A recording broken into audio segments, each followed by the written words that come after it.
Welcome back. This is All Angles on eNCA. Now, councillors in Johannesburg are still struggling to find each other. Another council meeting collapsed yesterday after political parties walked out, some of them. Their gripe, they wanted the vote for a chair of chairs as well as other committees to be conducted by secret ballot instead of by a show of hands. Let's get a response now from the Gauteng Cooperative Governance MEC, Lebogang Maile, who joins me now for that conversation. MEC, I appreciate your time. So, second take at trying to elect the chair of chairs. Well, at least that part was done by the council, but the other Section 79 chairpersons of committees could not be elected in the end because the quorum ended up, collapsing in the city of Joburg after all of those scenes that we saw. Where are you in your thinking and observing what has been happening in the hub, in the economic hub of the country?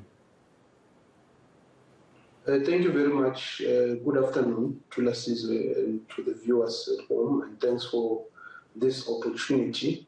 You will recall that last week we issued a statement condemning the behavior of councillors and calling on all of them to behave in a manner befitting of public representatives.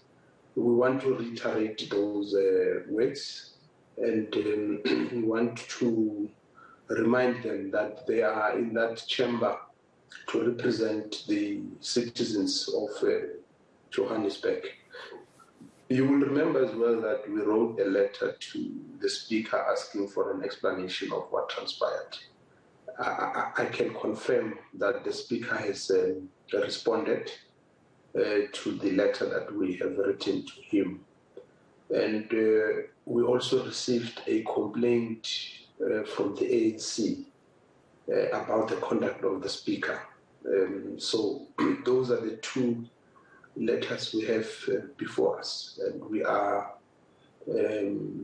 looking at the matters and applying ourselves and deciding what should be the next step, especially because it seems the matter has not been resolved and it's not going to help us. We want the city to finalize the appointments of the chairpersons so that they can proceed with these functions. Contrary to accusations made by the DA leader that we are interfering, we're not. And that's why we had to firstly write a letter to the Speaker, who is the custodian of the municipal processes and the bylaws, to seek clarity. If we were interfering, we would have jumped the gun and came to a conclusion or determination without even engaging the leadership of the municipality. Mm-hmm.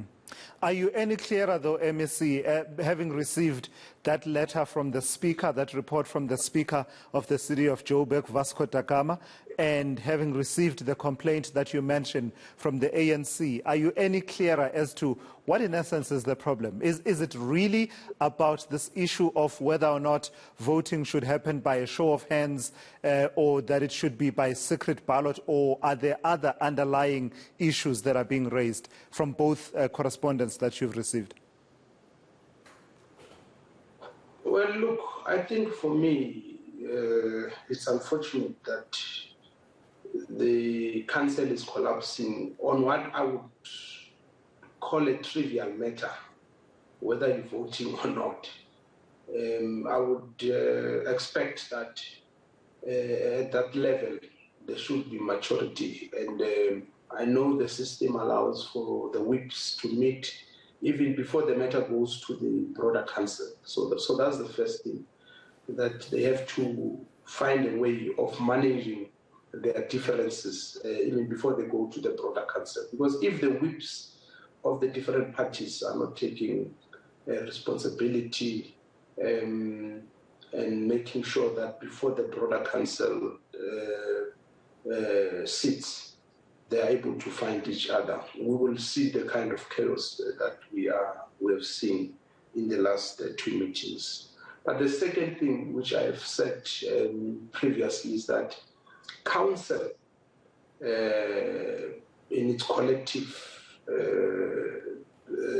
it's the highest decision-making body in a municipality, not the speaker, not anybody else. So that's why it becomes important that preparations of a council meeting are done properly, and all the whips of political parties try to fight each other before that sitting. Because if the highest decision-making body of a municipality is paralyzed, it means the municipality will be paralyzed. And MEC, having received that correspondence from the Speaker and from the ANC, and also with the background from other matters that you've dealt with before, what is your sense of what your next step should be, also operating within a framework where you are already being accused by the DA, as you say, of interfering, and you are saying that you are not interfering, you are merely doing a fact-finding exercise to find out what exactly is the problem. When you weigh your options, what's your thinking? What should be your next step? Or are you going to hang tight and give these parties one more opportunity or a few more opportunities to try and convene this meeting and elect these committee chairs? Well, we are guided by the law. First and foremost, the Constitution says we must give support in terms of Section 154. So our preoccupation now is to support the municipality. And that's why we want to find out what is happening. And as I've said, we have a sense now. And we would, I think, most probably ask for a meeting between the Speaker and all the parties involved in council, just to try and find a way out of this, because we have to find a way out. Definitely there has to be chairpersons of committees.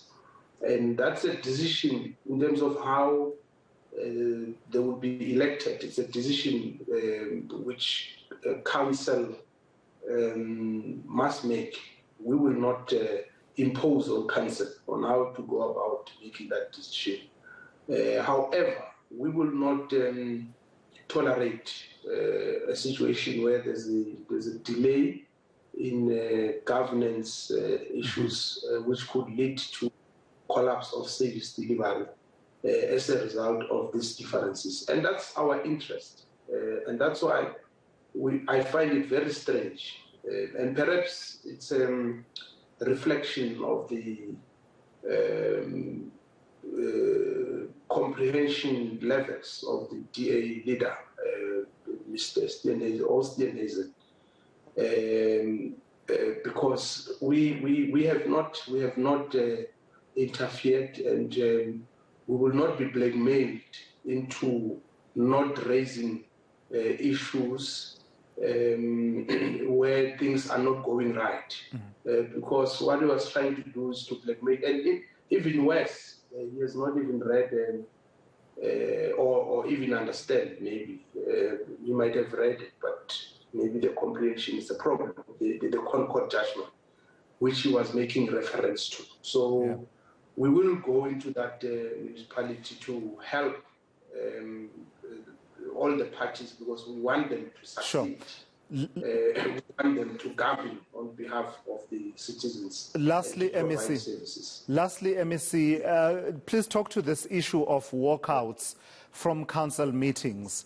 And it sort of brings up that judgment of the Constitutional Court, because even there, that issue did come up, the walkouts as a feature of the difficulties that the municipality, at that point being Tshwane, that the municipality faced. And we've seen walkouts again yesterday in the city of Johannesburg situation.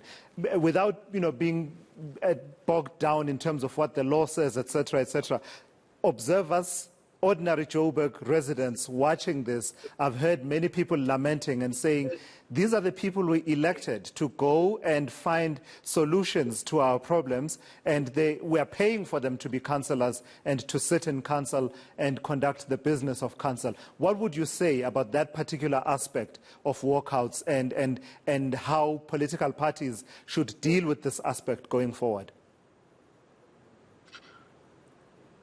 Well, we discourage public representatives from walking out of council meetings or even chambers in the province or national parliaments because they've been elected to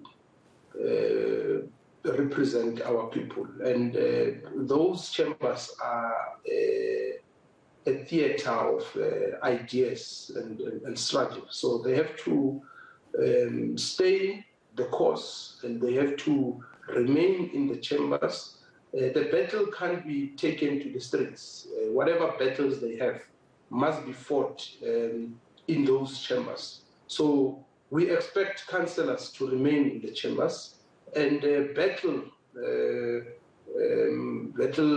out whatever differences they have within the chamber. So we discourage and we also condemn the walkouts. I don't think they are helpful to our democracy. Councillors can stay in the chambers and differ with each other, even if it means staying throughout the day and night. That's what must happen. All right, MEC, I've got to thank you for your time.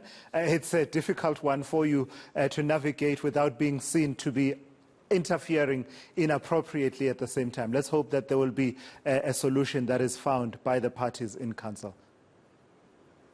All right. Yes, because we are and we know what we are doing, so we will definitely stay focused and work with the municipality. Thank you for your time, MEC. That's MEC Lebogang Maile there of Gauteng Cooperative Governance.